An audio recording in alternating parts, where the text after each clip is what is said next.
Today, we're going to continue to work through the stack of back issues that I picked up at a warehouse blowout sale held by a local shop on Free Comic Book Day. Check it out.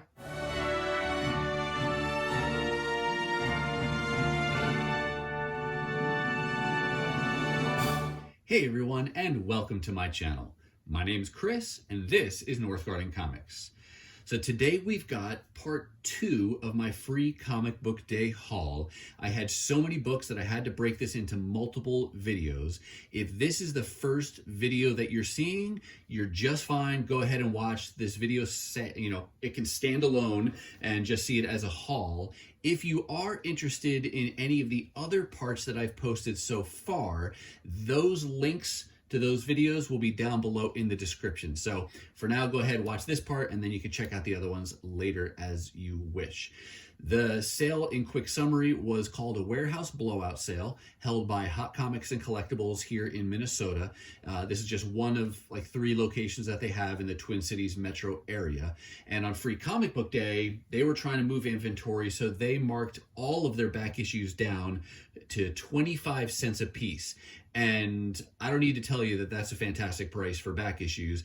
And they had really anything and everything in this assortment of books. You can see the book in front of you here is a current title.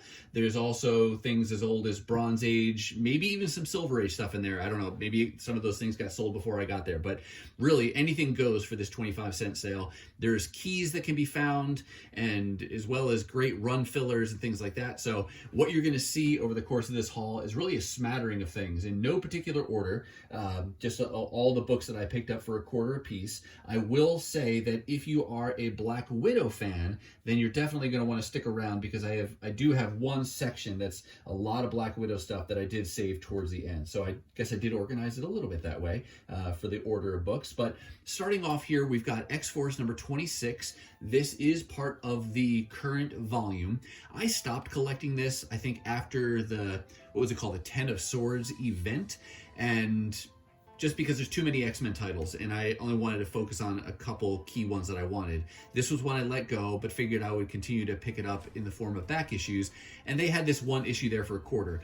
The only reason I think this was probably there, if you look on the back here, you can see this crease, so it must have been damaged at some point, but that's not going to stop me from buying it for a quarter. But I figured that's why something so recent was in their back issue sale. Jumping over to a little DC, and for longtime viewers of my channel, this might be a surprise seeing more DC books, but if you're newer, I'll tell you, mostly I collect Marvel, and then I collect Transformers things. So not often that you see me pick up some DC books, but recently my eyes have been open to some current titles as well as some back issues, so you may see some more DC things getting mixed in there into my hauls going forward. This is another current ongoing title, World's Finest, Batman and Superman.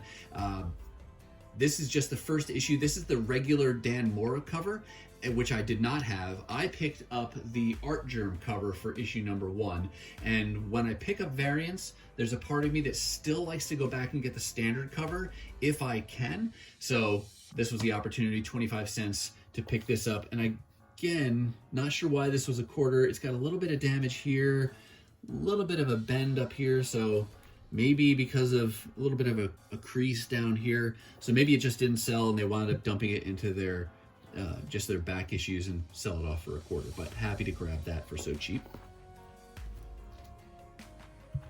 Sticking with DC and with Batman, this is a copy of Detective Comics issue 1000. I did not get this when it came out. It had a $9.99 cover price and a slew of variants. They did have a few of the variants there at the warehouse sale, and this is the 2000s variant cover. Guessing the artist's name is Jock, or maybe Jacques, or Yak. I'm not sure. We'll just go with Jock for now, but he did the 2000s variant, and that was my favorite of the choices they had available for sale, so grab that. This is a book that I've seen various times over the years. I've never gotten it until now.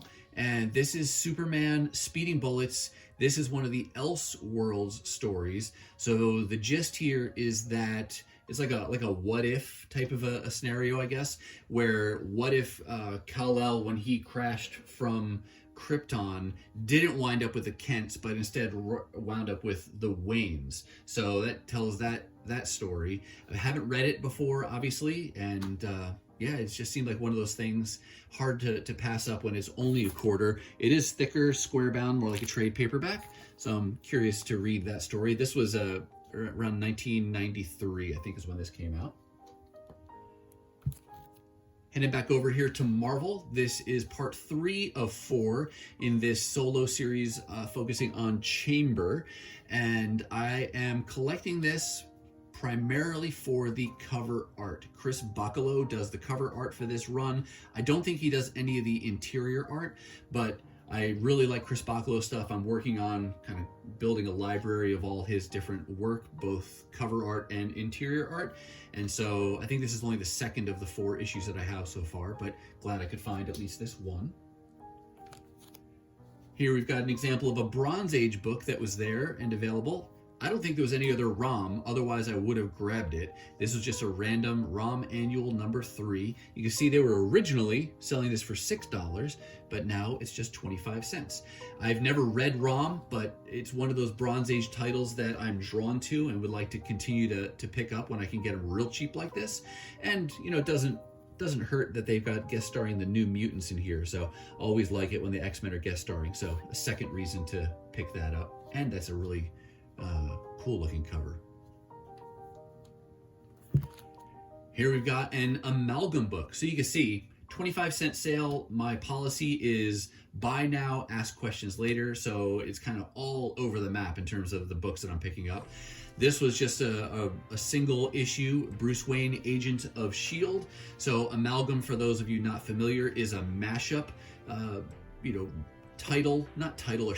series of titles where they took a Marvel character and a DC character and smashed them together.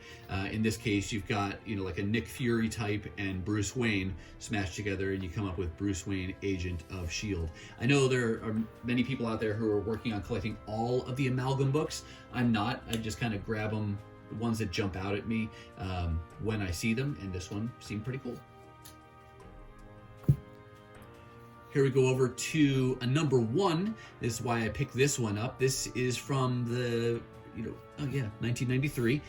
Steel number 1 came out of the era where it was the death and return of Superman. That's when I was actively reading Superman and a lot of his issues and titles.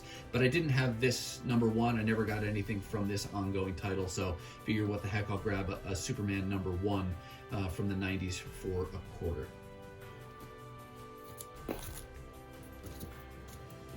Next 2 books here come from another Chris Bachalo body of work. This is one of his created works under Cliffhanger called Steampunk, and I really don't even know the whole story here yet. I'm still working on putting this run together. I think it's about 11, might be 12 issues in the whole volume, but he created these characters in this story and did the cover and interior art, so I'm looking to put this together. I'm probably about halfway there so far. I rarely see these issues in the bins, and I think I already had, as a matter of fact, I know I already have issue number 5, but I figured what the heck, I'm going to buy it again. And so now I have 2 copies of issue 5, and I picked up number 11, so I was able to add that. So about halfway there so far. This is honestly not my favorite era of Chris Bachalo. At this time, you can see it's very busy what's going on, and sometimes it's hard to really see what's happening in the details, and you have to spend a lot of time looking at it. But overall, I really like his style and approach to character design, so I want to collect all of this if I can, and happy to have made a little bit of progress on this run. The next few books here are a title, what is from 2017? Mighty Captain Marvel. Wasn't looking for this when I went into the sale, but they had several issues, and I decided to pick up the first 4. I wasn't sure in the timeline where this really took place contextually, so I had to look it up a little bit, and I'm not totally clear still, but I know it takes place after, I believe, what's considered Captain Marvel Volume 10, and before Captain Marvel Volume 11, which I think is with the current volume. But then within the greater Marvel story, it takes place after Civil War 2. So I think that this was a title, and it only ran like 9 or 10 issues.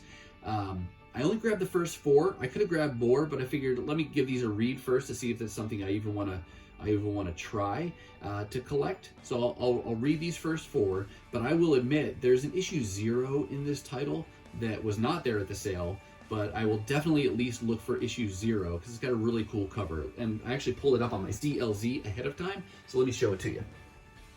This is the cover to the 0 issue, and I really like that cover, so I'm hoping to at least find issue 0. Regardless of what I think of issues 1 through 4, I would just buy that for the cover art if nothing else.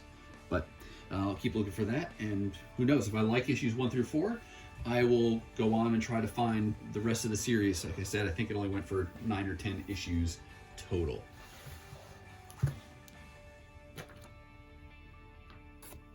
Another little unexpected find was these next 3 issues. I'll show you here. This is Domino. I really like the character of Domino. I had never seen this 3-part series before, but it turns out this is her first solo adventure, 3-parter, and I love at a quarter sale when you can find not only something you weren't looking for, but when you can find a full run. So I don't even have to continue to hunt for other issues. I could find it there, 75 cents, boom, got all 3 issues, and now I can read that. Bought this, again, for the character. I like the character, and this is from like the late 90s, 97, it looks like here. So just a fun little addition to collecting Domino's issues.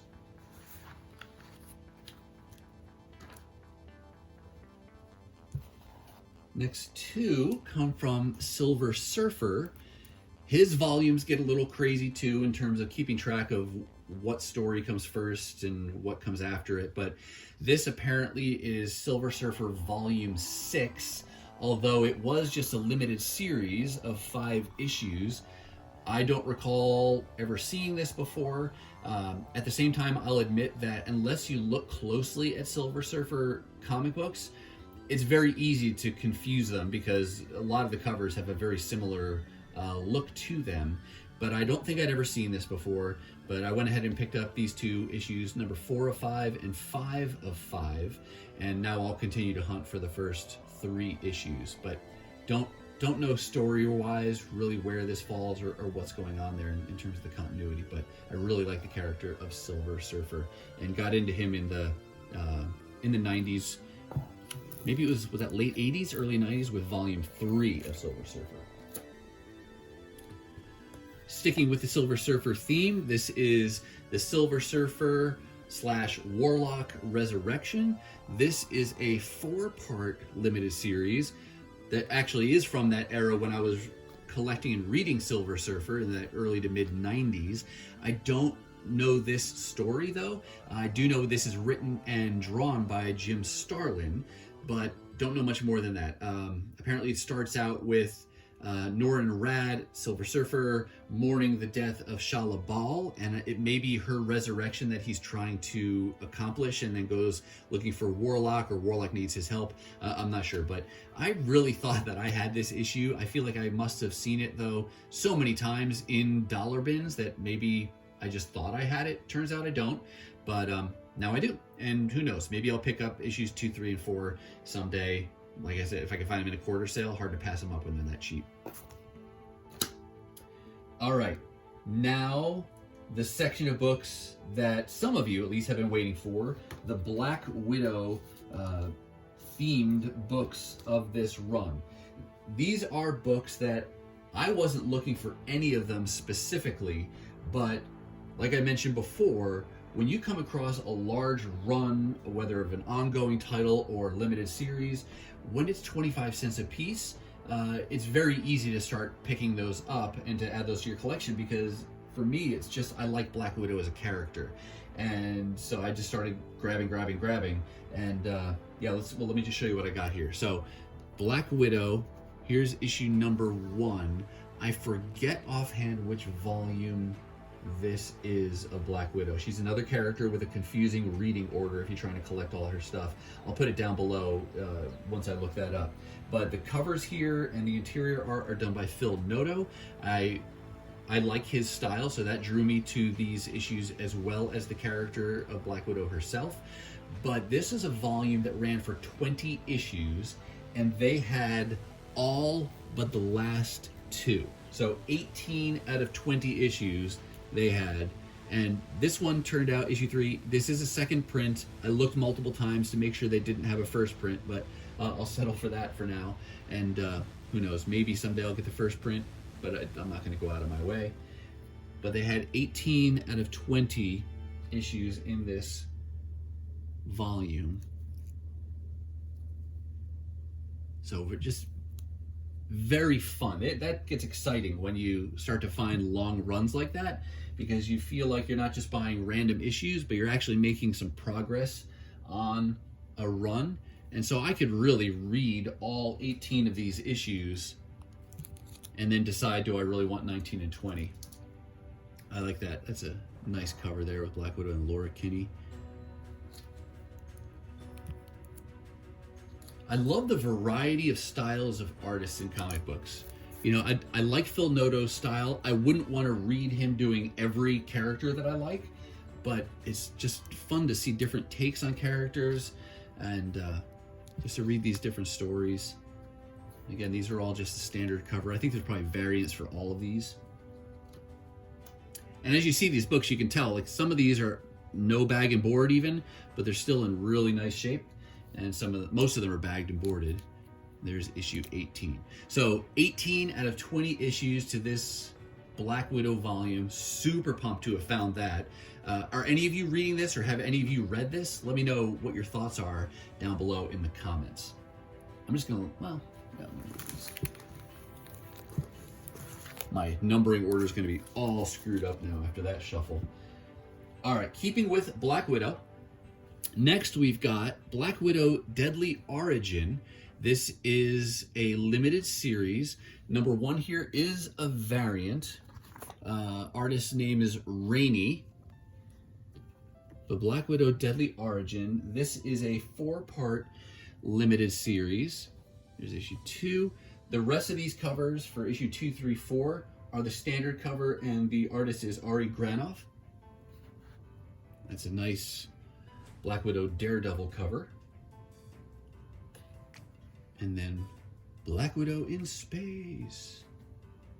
Still with the heels. That just does not seem very practical. I don't know. Call me crazy, but you would not get me to wear heels in outer space. It makes no sense at all. But anyway, great to find that. Deadly Origin, another series, never heard of it, but all 4 issues are there, so easy to pick those up. And we're going to do this one more time. Here is from the Marvel Knights era of things. This is a 6-part limited series titled Black Widow. You've got Bill Sienkiewicz doing the interior art, and then cover art by Greg Land, another artist with a very distinctive style. I feel like this facial expression for Greg Land you see very frequently. But this is a 6-parter. Again, another one I did not know existed, but they had all of them, so I was super happy to find them. Great cover art, great interior artist, so looking forward to being able to read that in its entirety. And then last, there's just one more book to show you, which is going to seem a little random, but it's still keeping with Black Widow. Title here is Black Widow and the Marvel Girls. You can't see it with the sticker there, but this is issue 2 of 4, and I'm guessing based on the Siege January 2010 advertisement here. So this is a 2009-2010 type of a book, and I don't know really all the story that's going on, but it does look like in each of the 4 parts, Black Widow teams up with a different female hero. So in this case, she's teaming up with Janet Van Dyne, the Wasp. I think part 4 maybe with Storm. I'm not sure about part 3, but I think she just teams up with a different female hero in each issue. But at this was the last Black Widow book I found, and I was grabbing, and this was the only one of the 4 issues for this limited series they had. But I figured at this point, just grab it, see what it's like. It's kind of a cartoony art style inside, which, you know, I'm not opposed to. I kind of like that. So we'll see if I can find the other 3 parts. I don't know though. I've never seen this title before, so these are kind of random issues. We'll see if I find parts 1, 3, and 4 down the road. But we're gonna conclude the haul with those Black Widow issues there. All right. That's going to do it for me, and that's going to wrap up part 2 of my free comic book day haul. Now, I do hope you saw something that you liked. Hopefully it was one of these comic books. Maybe it's just my t-shirt. I'm going to show it off real quick here. Recently got this. Love it. Scotty Young art with the Spider-Man and Venom on there. Just thought that was super cool. I hope you like the t-shirt. If not, I do hope you like some of these comic books. How about you? Are you working on any of these titles, creator inspired works, or runs for your own collection? Let me know down in the comments. Now, if you're not quite ready for the YouTube fun to stop, I have hand-selected a couple videos here for you to check out. As always, thank you so much for watching, and I'll see you next time.